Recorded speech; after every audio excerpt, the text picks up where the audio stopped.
And now enjoy this free Jason Modcast show.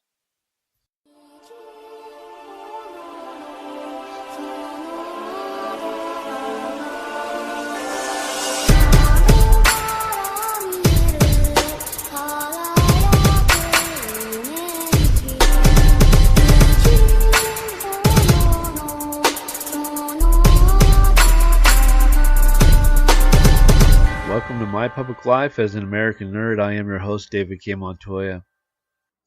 All right, kids, we are back for another week, and the way I set this up. I mean, I know that it's by the time this comes out on Thursday, it'll already be a week from the release of the Halloween movie, the sequel that they're calling it, and Randy, my brother, you can listen to us on Shooting Straight on the Jason Modcast Podcast Network. We went and we saw the movie last night on premiere night. We went to premiere night, and it's always an experience to get to go to premiere night. And I really enjoyed the movie. It was so okay. Number one, I want to apologize because I re-listened to the podcast that I did last week, and I seemed kind of angry, and I apologize if I came across angry.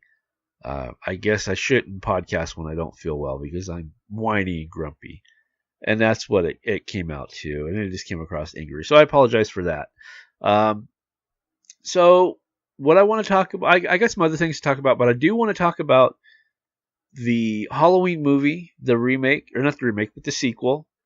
And I think I was blown away.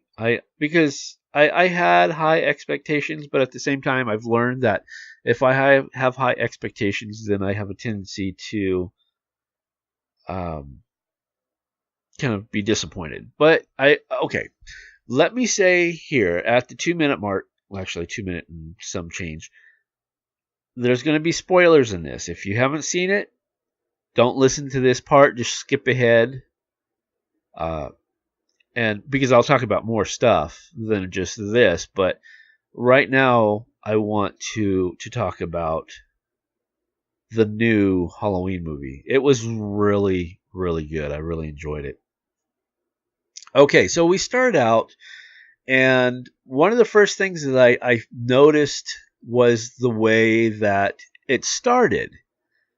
It looked like the original 1978 movie with the Halloween, with the jack-o'-lantern in the corner, and the that music, and then has the credits. That felt very authentic to the original. I mean, there's so many nods to the original in this. It was really well done. Another thing that I really enjoyed, that I was reading through the credits, and then I started putting the names to the faces, was other than Dr. Loomis, because the actor, I can't think of his name at the time. Right now, I can't think of it either. What's his name? Email me or message me, text message me, Twitter, tweet, whatever. Tell me who. I can't think of the guy's name. The guy who played Dr. Loomis. Anyway, he is the only one that I picked up as far as like main cast that was not back in the original. A lot of people were back, from what I understand. It was really neat. Jamie Lee Curtis is back, and the guy who, I can't think of his name either, the original actor who played Michael Myers, came back to play Michael Myers, which I thought was a nice little touch on it as well. And there are some other, people that came back as well. I'm not going to spoil too much from. I'll wait. I mean, because when you see some faces, they're like, oh, okay, cool. So there is a lot of nods. Like, I wish, I really do, that the way that they have this set up, for Halloween, that it was like that. Maybe there is parts in the United States that are still very like that, where kids are running up and down the street, and the lights, to me, it was a visual ode to the original Halloween. But I kind of like thought in the back of my head, I don't know. Again, maybe it's just this part of California where I live in that it isn't like that. But it was like I said, a visual ode to when in the very beginning, Michael Myers. Well, okay, you see the kids walking down trick or treating, and they run into Michael Myers. That same exact scene happens in the second one. And again, like I said, it's just a nod. There's so many great nods to this movie, or in this movie, to the original. Another thing, let's see.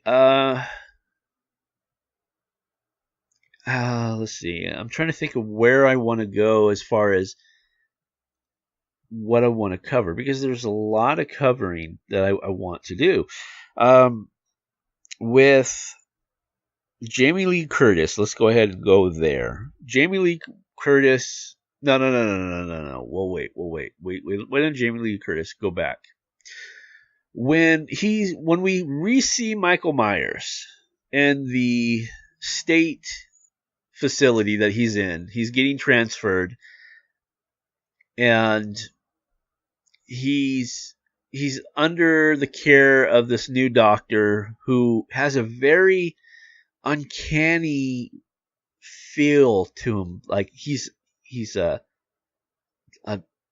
was Dr. Loomis's student, and even in the movie, Laurie or Jamie Lee Curtis says, "Oh, you're the new Loomis, Dr. Loomis." So, and he had that feel to him. Anyway, you have these two. I don't know if they're podcasters or what they are, and that's what kind of caught my attention, because at one point when they're introducing themselves to Jamie Lee Curtis's character, Laurie Strode, the guy says, "We're doing this podcast," and that kind of, oh, okay. But it was never really clarified. Maybe it'll get clarified more in like the director's cut when it comes out on Blu-ray or something. But anyway, going back to the beginning, he's in an institution, and the guy who played him, he did such a great job, because there's no verbal dialogue.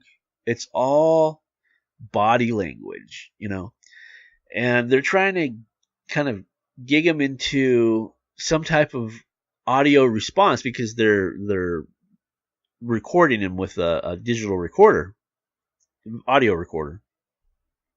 And then of course you see it in the trailer too, where they pull out the mask, and all the other inmates are going ape nuts when they see the mask, and he's just standing there. And they try to get him to have some type of response. He doesn't.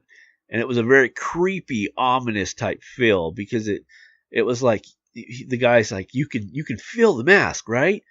And as a member of the audience, you can feel it. The feeling that they're talking about, that ambiance of evil that came from that character. It was really well. I enjoyed it. So then, after they bombed out with Michael Myers because he had no response, they decided to go track down Laurie Strode. And then we find Laurie Strode. Now, I'm going to be honest. My main concern before going into the movie was that I felt like, are they turning Laurie Strode into Sarah Connor from Terminator. It had that feel to it, in the trailer. But I'm happy to say no. No. She's more whacked in the head. I mean, she's gone on for all these years, and she's been waiting for Michael Myers. It's literally driven her crazy. You learn that because of this, she's like trained her daughter to be wait for Michael Myers to attack. And in doing so, at like 12 years old, CPS came and took the daughter away, and she never got her daughter back because she's just really whacked in the head. And I thought that was a good play because, okay, some people in real life, you can play it as the victim, the to console the victim, the damsel in distress. Or you could play it like the Sarah Connor, the tough, bad woman that just kicks a lot of butt. Or you could play it like, I say play it, I'm kind of running like real life and characterization, characters side by side. So, or you could play it like the way that Laurie Strode, and she's tough, but she's very vulnerable, and she's crazy. She's just driven herself crazy. She's put a wedge in between her and her daughter. Obviously, her daughter's in her 30s, probably, maybe even closer to 40. And there's no relationship there.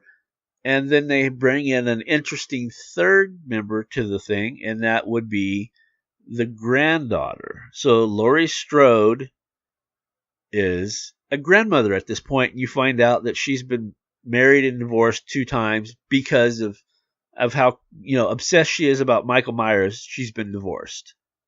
So we get to the point now where Michael Myers is being transferred, and they mention it to Laurie Strode, and she's like, yeah, I know. He's being transferred to a state facility because they've poked and prodded at Michael Myers for the last 40 years, and the state's done paying all this, big cash to keep him around. So they're just going to put him into a crappy state-funded mental hospital. So as it's all, everybody's getting on the bus, you find that Laurie's actually out in front of the hospital, and she's just freaking out. She's just freaking out about everything, and especially when she saw Michael, loading the bus. She knew who it was. It freaked her out. Great scene. Great scene. Really enjoyed it. And then somehow, now here's the plot hole.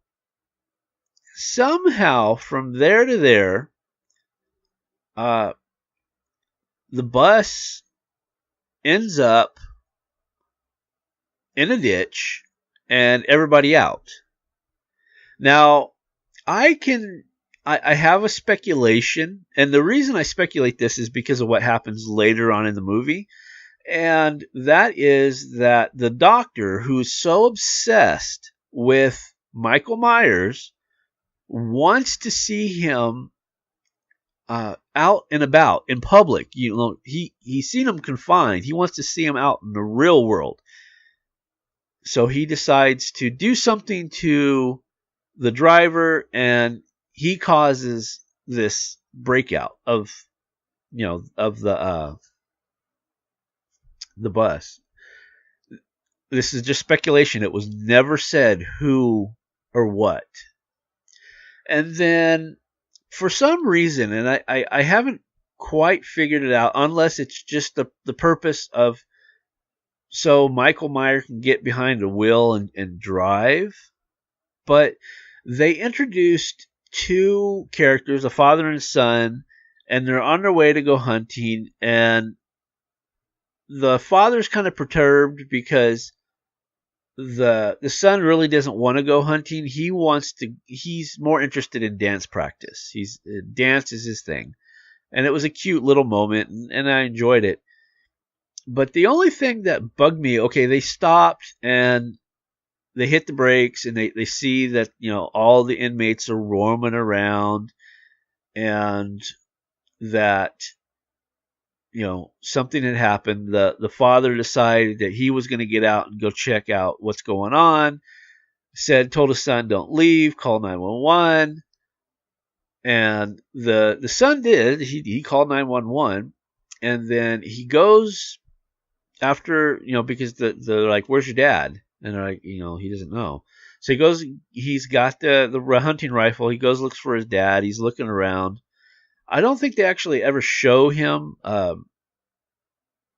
finding his dad, but they found the bus driver. The bus driver was in a ditch, and he kind of poked him with the butt of the gun, and the driver grabs him and tells him, run, get out of here, kind of thing. And then he goes and he runs to the bus, and he's looking around, and then the doctor, and then this kind of supports my idea or my theory as to he's the one that's responsible for doing this, is completely unharmed. He sets up, and he's like, don't shoot. And as soon as he says, don't shoot, the kid shoots him. And so the kid freaks out, runs back to the car. He's getting ready to turn on the engine, and Michael Myers is behind him and kills him. And that bugged me because it was needless. It was needless. The boy, I don't know. I'm a parent, so that kind of stuff really bothers me, because it was like a young kid. I don't know. It just bothers me for that kind of thing. Anyway, so then we shoot back, and we're back sometime later. Yeah, I'm jumping. I'm skipping parts for purpose. I mean, if you are going to watch the movie, at least, I'll leave some things, hopefully, for you to enjoy. So they are. Let's see. Where do I want to go? Let's go to. There's a gas station, and the two podcasters or reporters or whatever they are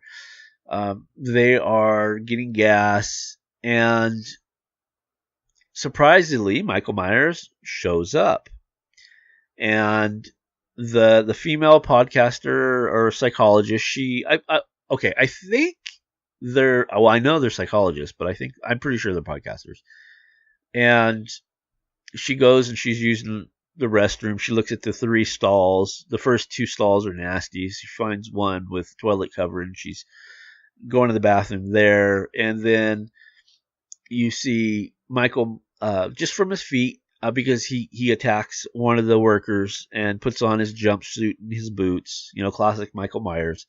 And they go, and he does the, open 1 stall, open 2 stalls, goes to open the other stalls, and she's like, it's occupied, I'm going pee or whatever. So he just stands there for a couple seconds. And then he starts, trying to bust it in, and she slips under the stall into the other stall, but he grabs her, and to make a very short story, he's trying to kill her, but then as the male podcaster is finishing taking up the car, he realizes that, the attendant's dead, and he thinks he hears the girl screaming for him, so he goes and he tries to valiantly save her, but he gets killed, she gets killed, and it all turns to him walking to the car and finding his mask and putting on the mask. And now, Michael Myers, the character Michael Myers, is alive. Okay, so now that I'm realizing that I'm almost at the 20-minute mark of telling you about a, what was it, a 90-minute movie or something like that. Let me see. I'm kind of curious now. Let's see how long, because that was one thing that I did notice that my brother and I talked about, was that it felt really fast. And I don't know. Let me see. It had to have been at least an hour and a half, I'm thinking. So I'm just pulling up here on our friend IMDb. Let's see. Sorry, folks. I didn't mean for the brief moment of dead air. I'm trying to find out. I'm curious to find out what the runtime on this is. Runtime was let's see, 106 minutes. So an hour and 46 minutes. That's didn't seem that long. It seemed a lot less. It was really good. I really enjoyed it. So, okay, let's see, where do I want to go? I'm trying to think. I'll talk about it for about 10 more minutes, and then we'll go into something else before the show ends. So he's back, and he's back in town. It's Halloween night. He starts killing people, random people. He's working his way into finding Lori and Karen. Is it Karen? Yeah, Karen's the daughter. Allison is the granddaughter. Okay, I had to think about that for a minute. And so he's killing random people. One of the things is they had Allison, who's the granddaughter. Her friend is babysitting. Kind of, it felt very, again, another nod to the original. Remember the babysitting thing? And there was this one little kid. He was hysterical. I mean, granted, I would not have approved of someone being that young to swear and drop the F-bomb as much as he did, but it was very funny. And so Michael Myers comes to their house and he kills. and there's this one guy. His name is Dave. It's Allison's friend's boyfriend. He's the pothead, and he seems very androgynous to me. Actually, that's one thing I can talk about real fast. Is it also paints a very clear picture about the ideas of generations. For example, to me, and this is just the way I saw it, was that, okay, baby boomers are the strong badasses, and Generation X is the emotional, unstable ones, and then the millennials are these androgynous pansies. That's what it. I was talking to my brother about it, and he's like, yeah, because there was nothing. There was, any type of force that came back from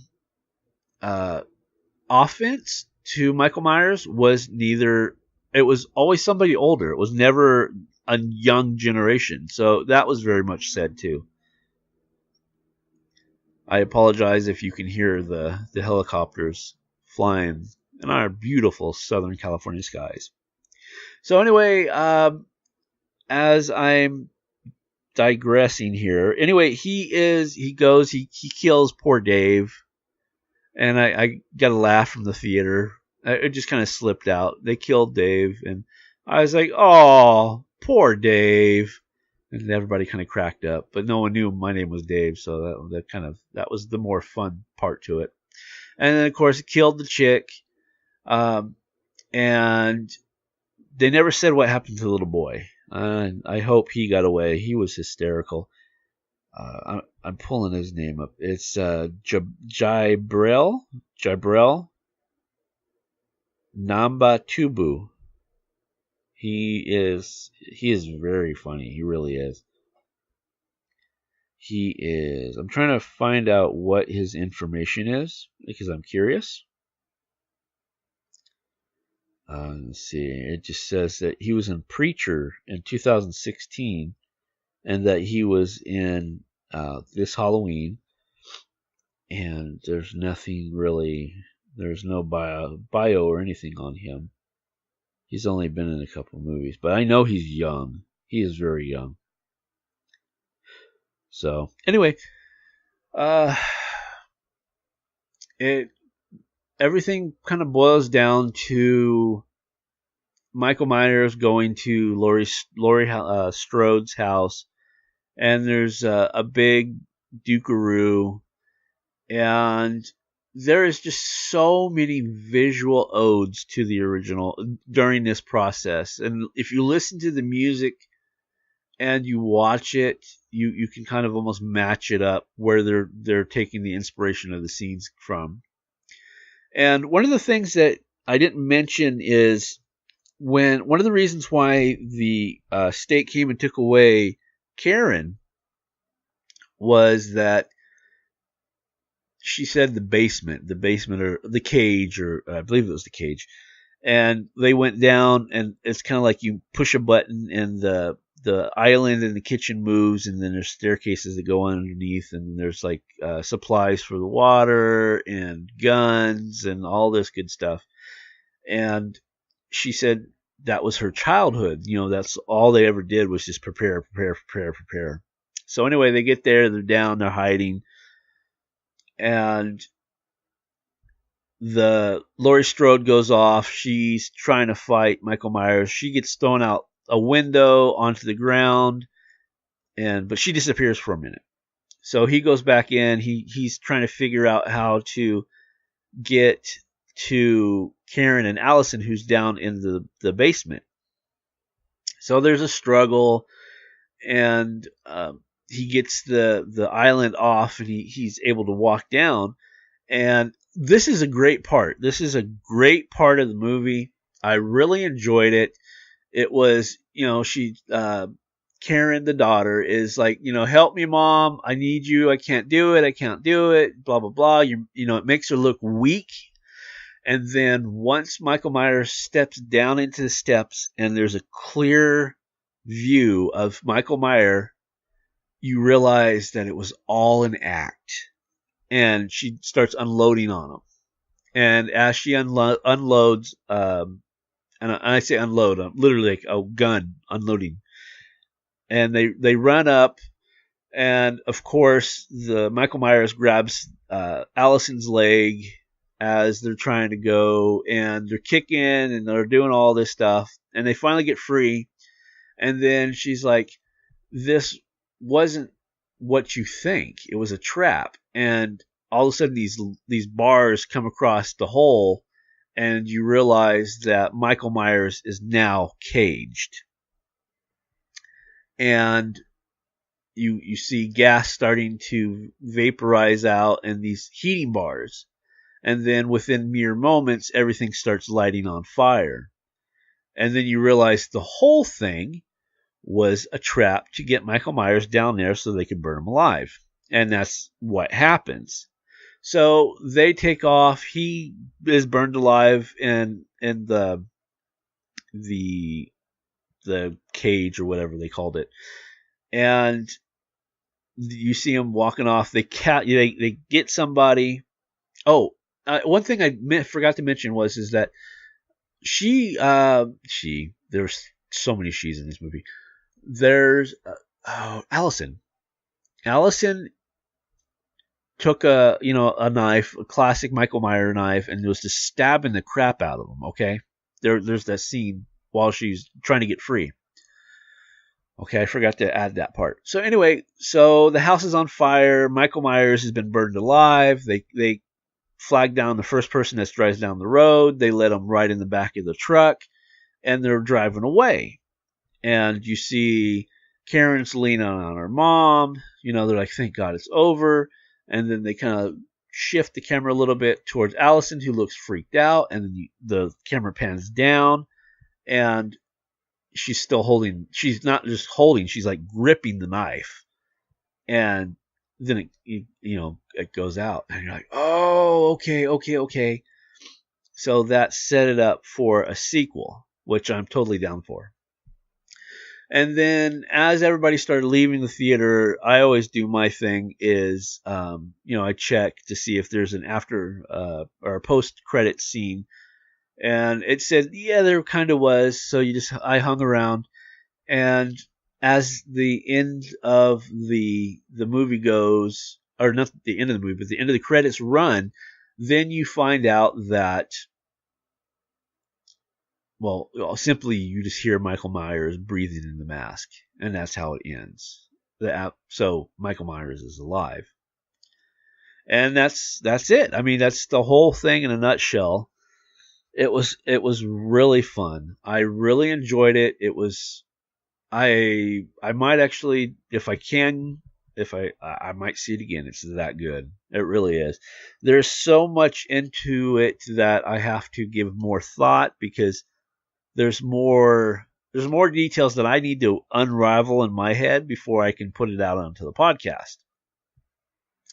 So as we are at almost the 31-minute mark, let's go ahead and just jump into a little bit of news and see what I can go with as far as news-wise, and we'll go from there. And since we're talking about, setting up the sequel, that Michael Myers is still alive, one of the articles that caught my attention right away this morning was how Halloween sets up a slasher-filled sequel. And it was compared to what today's slasher flicks are. It really wasn't that intense as far as being a slasher flick, but it was still splat. Never mind. Okay, so it says director David Gordon Green, Halloween's director, is a direct sequel to John Carpenter's original movie, which introduced Michael Myers as a mass murderer in a fictional town in Haddonfield, Illinois. I'll get it right eventually, kids. Now, 40 years after his capture, Myers has escaped a bus transfer to a maximum security prison. That's incorrect. It's not a prison. It's a state house, mental house. Returning home to finish the job he started, namely to kill Laurie Strode, Jamie Lee Curtis, with her family getting caught in the crosshairs. Eventually, the film ends in a victorious note from our protagonist, as Laurie, her daughter Karen, and her granddaughter Allison trap the slasher in Laurie's home, burning it to the ground. However, it's left to the viewer's imagination as to what really happened to Michael, setting up several potential ways for the story to continue. Okay. With Myers trapped behind metal bars like a caged animal, the Strode family stares him down as flames surround him.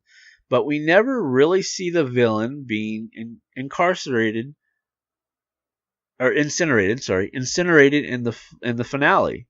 What makes the incident so ominous is that later shot of the burning house are overlaid by Myers' iconic heavy breathing, hinting that he's already ready to escape the trap and that he's already done so. We never hear screaming in agony, meaning that more than likely the resourceful and cunning Myers, who has unbelievable superhuman strength, either bent or broke the metal bars Laurie put in place, allowing him to go free for a sequel. The lack of us seeing a charred body suggests he'll be on the loose again, especially as Blumhouse Productions already planned to produce a sequel. The scene could place him on a run, winding with the Strodes now as hunters. The film's final shot of the movie did focus on Allison clutching a knife, still incensed that Michael Myers strangled her dad to death. Oh yeah, her dad got killed. And clearly itching for a second round. Green's movie also hinted at some sort of mystical aspects to Myers' existence as he goes on his killing spree again. In one scene, he ran over. Do I really want to say this? Because it was kind of a neat ad. All right, I'll go. Okay. In one scene, he's ran over by Sheriff Hopkins. Yes, the original Sheriff Hopkins, Will Patton, from the very first one, 1978. He's back in this. And okay, so he's ran over by Sheriff Hopkins and thought to be dead, only to be resurrected as soon as he hears the name of his sister Judy, whom he killed in 1978 flick. His signature white mask seems to give him some sort of supernatural power, so a sequel could possibly drive into Myers as an immortal killer, relentless feeding on the innocent blood and forever obsessing with the Strode bloodline, which he now knows has expanded. The shots of Meyer and Laurie's burning basement and the Strodes leaving him there seems to foreshadow this, because we see flames swirling around but never touching Myers. It's as if they're avoiding him, or he's controlling the fire. The fact he does get engulfed here hints he's truly out of death's reach. In 1982's Halloween 3, The Season of the Witch, and 1995's The Curse of Michael Myers did reshape his origin as being tied to an otherworldly force known as the Thorn Curse, which drove his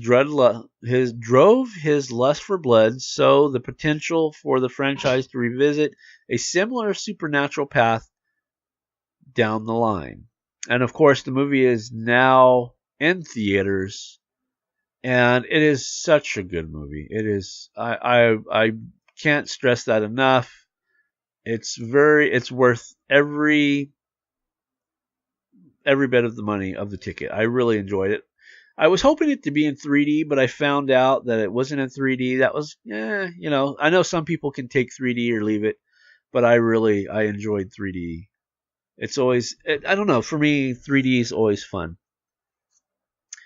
And it's, I'm trying to think of how to wrap this bit up, because I've literally spent an entire episode going on about how good this movie is. I think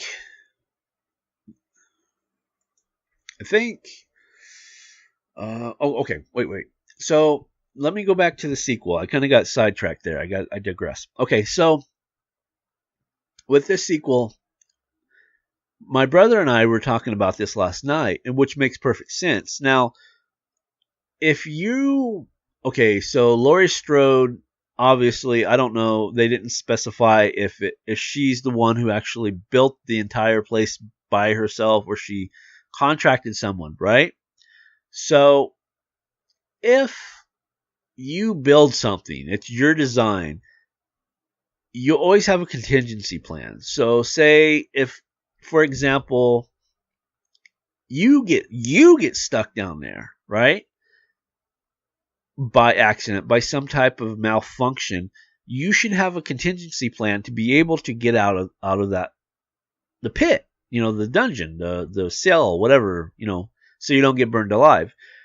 I think, and so does my brother, that Michael Myers found the escape route, and he escaped. And he might be charred up a little bit, nothing like Freddy Krueger, I don't think, but I think that's how he got out. And I like, and because I mentioned it in the beginning about the feeling that the mask gave, I think that's kind of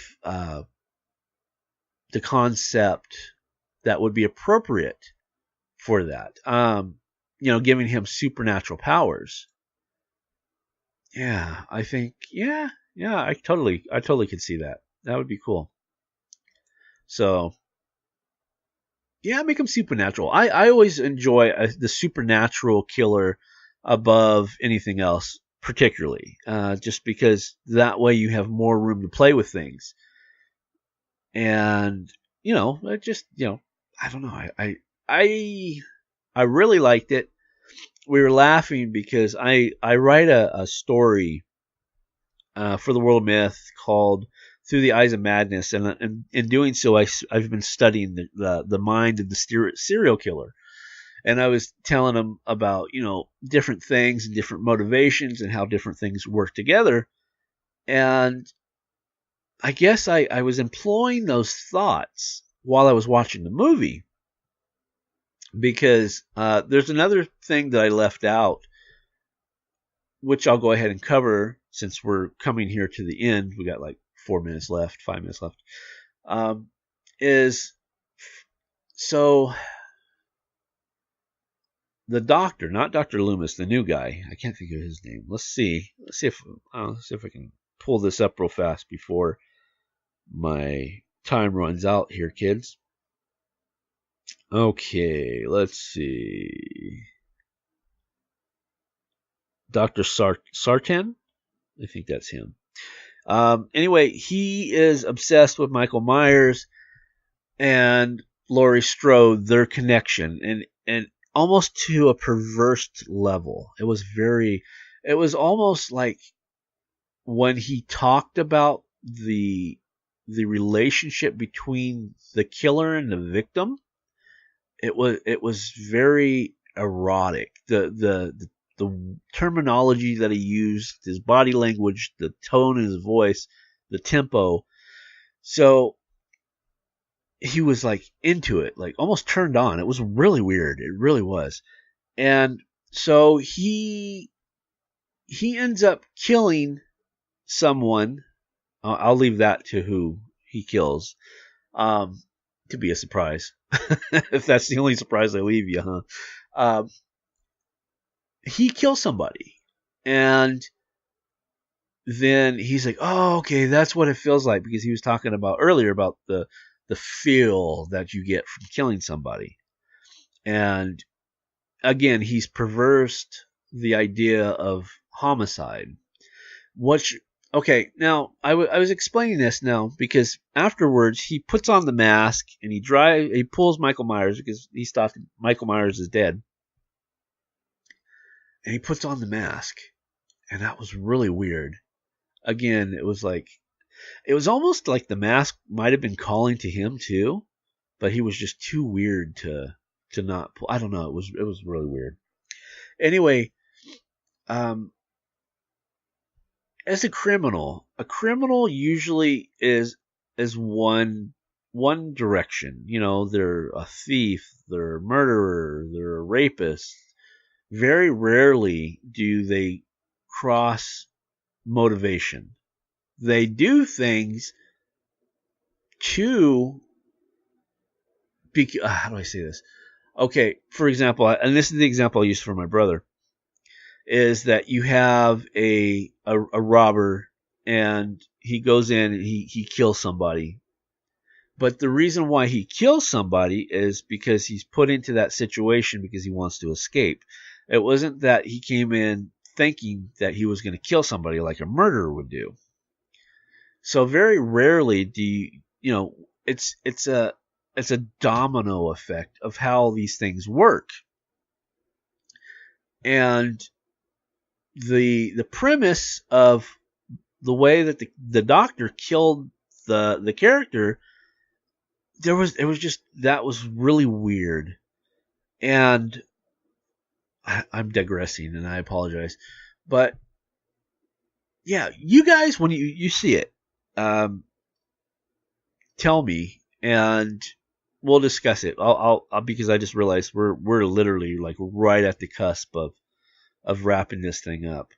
I want to thank everybody for coming in this week. I had more things to talk about. I had some toy news that I guess we can hold off until next week, and then some Star Wars news, because we haven't heard anything from Star Wars. Star Wars has actually been pretty quiet.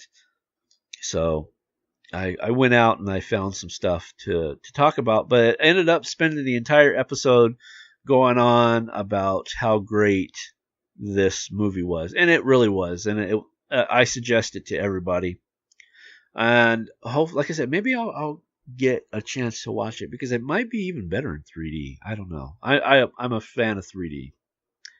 So drop me a line. Tell me what you think.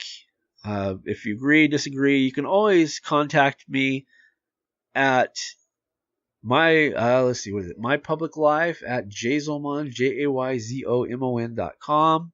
That's the show's email address. You can also email me at davidkmontoya at jayzomon.com, JAYZOMON.com. Or you can track me down on Facebook, Instagram, and Twitter at David K. Montoya. I'm always around. So for this week, I am David K. Montoya. And for My Public Life as an American nerd, I bid you adieu.